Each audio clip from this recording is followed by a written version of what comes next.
Well, we're moving on up to the east side, to a deluxe apartment in the sky.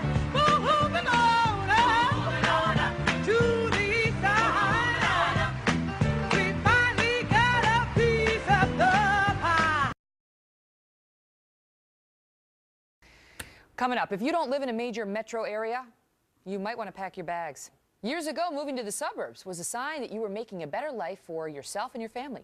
But our next guest details a government report suggesting there may be a long-term plan to change all that for you. The effort to, quote, Manhattanize America. If you live in the suburbs, don't get too comfy.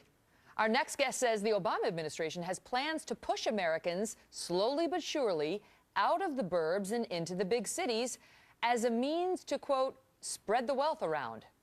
Joining us now is Stanley Kurtz. He's author of Spreading the Wealth, How Obama is Robbing the Suburbs to Pay for the City.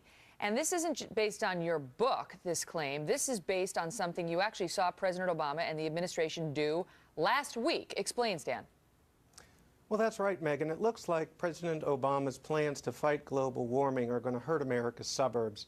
And that's because the Obama administration believes in something called smart growth. Now, the idea of smart growth policies is that you should get out of your car, don't move to the suburbs, you should live in a tiny, densely packed apartment building in the city where you would walk and take public transportation, don't drive. And that's smart growth, and the Obama administration is gearing up to impose these smart growth policies on the country, and that would be bad for America's suburbs. How would they do it? How would they make us move from the suburbs to the city? Because most of the folks who live in the suburbs like the suburbs. They don't want to live in the city. How would they make us do it?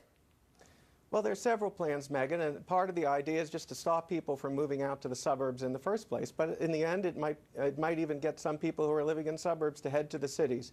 Last week, the Energy Department released a series of reports that touted a new strategy for cutting back on carbon dioxide emissions. The idea is to make all federal funding conditional on adherence to these smart growth principles. So let's say the federal government is thinking of funding a new school or a new highway. Well, if this idea goes through, the government would say, let's look at the population density. If you've got a high population density, we'll give you the federal money. If you don't, you're not going to get the money. And that would start channeling new development away from the suburbs and into the cities. And if you think about it, it's actually a way of redistributing the wealth of the suburbs to the cities. This is an actual proposal that was put forward? Well, a report came out called Transportation Energy Futures, and one of these reports floated this proposal. At this stage, it's a trial balloon, I think you could say, but there's another similar proposal that, according to a news report, the Obama administration has already decided on.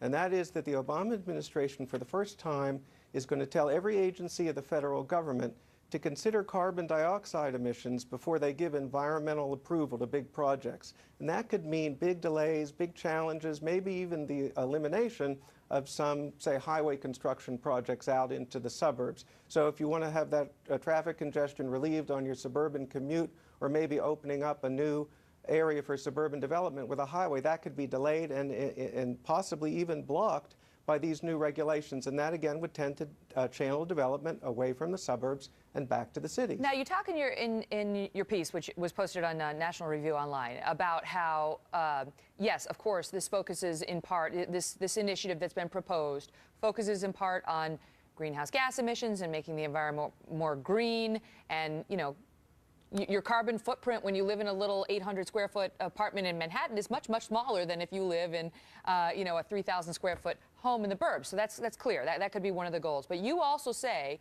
that this is about wealth redistribution on a grand scale. How so? How is it a redistribution of wealth?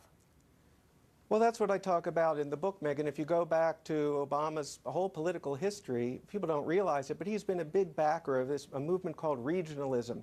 The whole idea of regionalism is that there's something fundamentally unfair about the very existence of suburbs, because when people move out to suburbs, they take their tax money with them.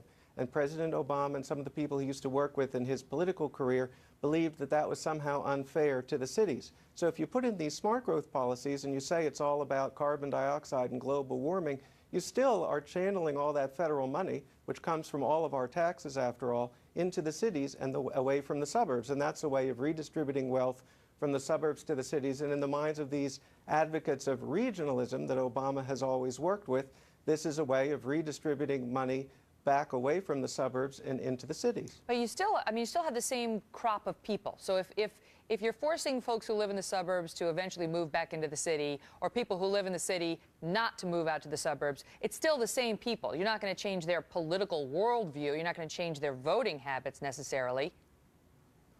Well, some people think it might change voting habits. It's unclear whether that will really happen. But the point for these regionalists is that you're stopping tax money from being taken away from the cities and put into the suburbs.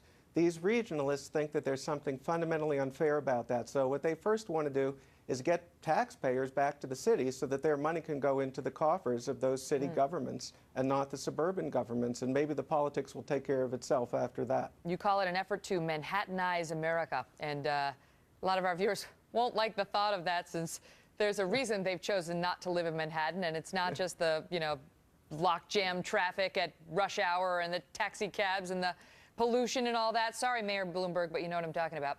And they don't necessarily want Iowa to look like Manhattan. But in any event, Stanley, very interesting hearing your perspective. Thank you, sir.